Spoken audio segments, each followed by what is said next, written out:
হরে কৃষ্ণ ভক্তবৃন্দ, আজ সারা বিশ্ব জুড়ে পালিত হবে বসন্ত পঞ্চমীর দেবী সরস্বতীর পুজো।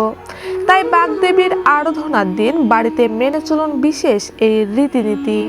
এতে সংসারের সুখ শান্তি শ্রীবৃদ্ধি বজায় থাকবে। তো কৃষ্ণ ভক্তবৃন্দ, আজকের ভিডিওতে আমরা আলোচনা করব সরস্বতী পুজোর দিন আপনি কি কি করবেন এবং কি কি করবেন না। সাথে ভক্তবৃন্দ, আজকের ভিডিওর মূল আলোচনার বিষয় সেটি হলো বাগদেবীর পুজোর দিন আপনি কি কি খাবার খাবেন এবং কি খাবার গ্রহণ করা নিষিদ্ধ করা হয়েছে শাস্ত্রে, সেই সকল বিষয় বলি আজকে আমরা আলোচনা করব। তো অবশ্যই ভিডিওটি শেষ অবধি আমাদের সঙ্গেই থাকুন। মাঘ মাসের শুক্লা পঞ্চমী তিথিতে পূজিত হবেন দেবী সরস্বতী। এবছর যেহেতু 2 দিন ওই তিথি থাকছে পুজোর জন্য, সেক্ষেত্রে ভক্তগণ 2 ও 3 ফেব্রুয়ারি শনিবার ও সোমবার পালিত হবে বসন্ত পঞ্চমীতে দেবী সরস্বতী মায়ের পুজো। সেক্ষেত্রে রবিবার ও সোমবার সকালেও পুজো করা যাবে।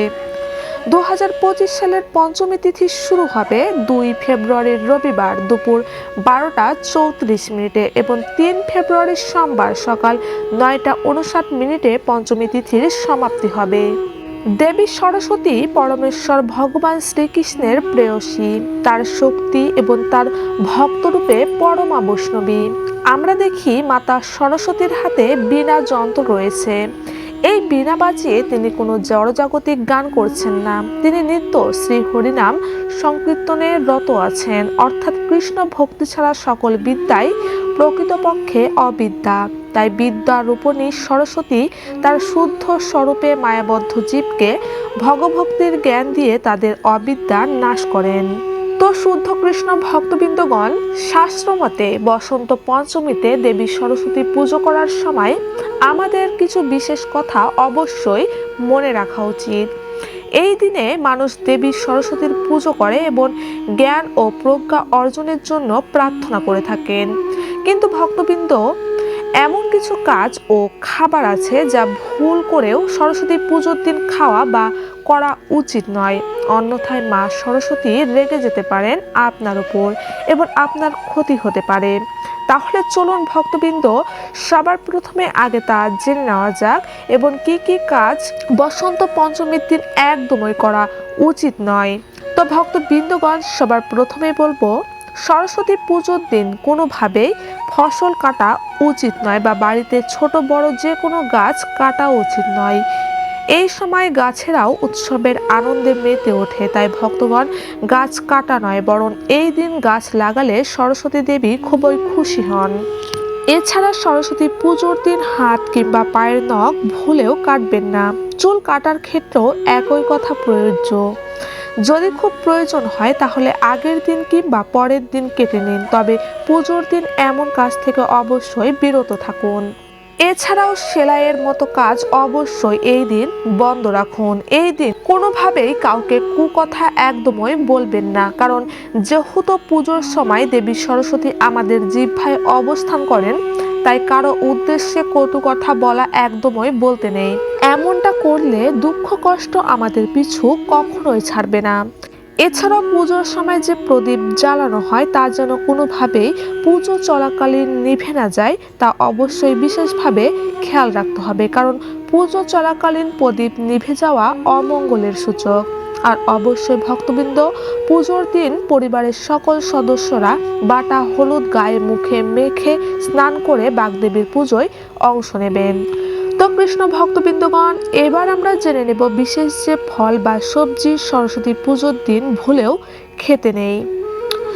শাস্ত্র অনুযায়ী শিক্ষা ও শিল্পকলা এবং সঙ্গীতের দেবী সরস্বতীর পুজোর দিন একেবারে ভুল করে হলেও খেতে নেই এই একটি খাবার।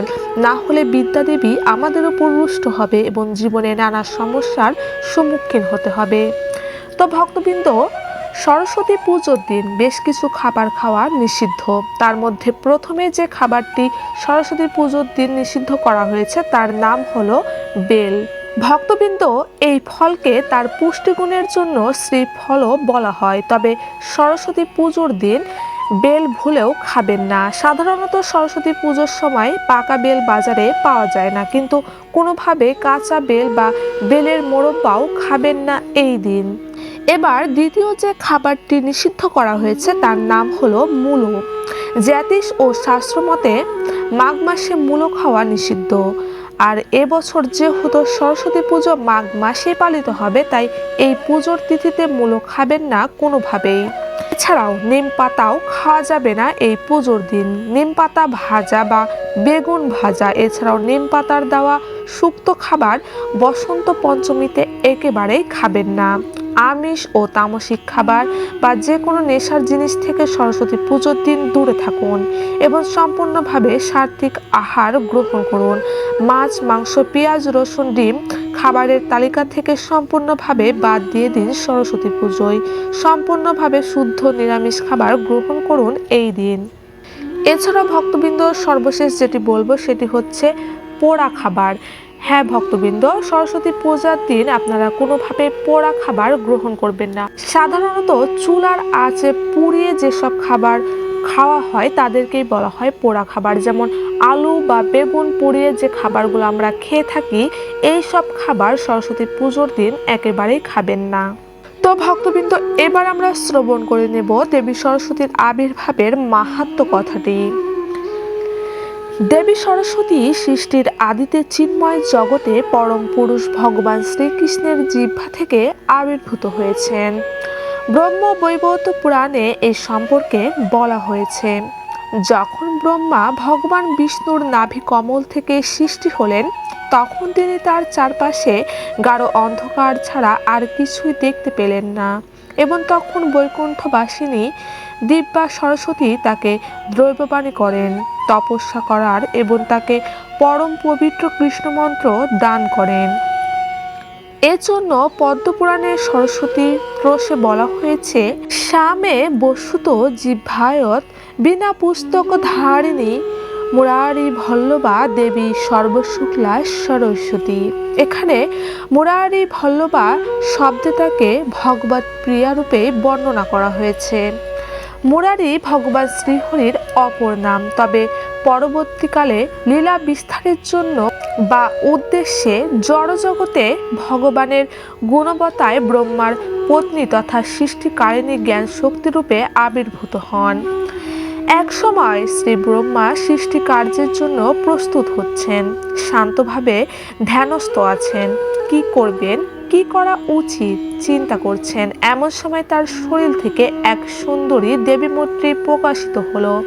সেই দেবী ব্রহ্মাকে বলল, হে বিধাতা, আমি আপনার থেকেই প্রকাশিত হলাম। এখন দয়া করে আপনি আমার স্থান এবং আমার কি কর্ম তা নির্দেশ করুন।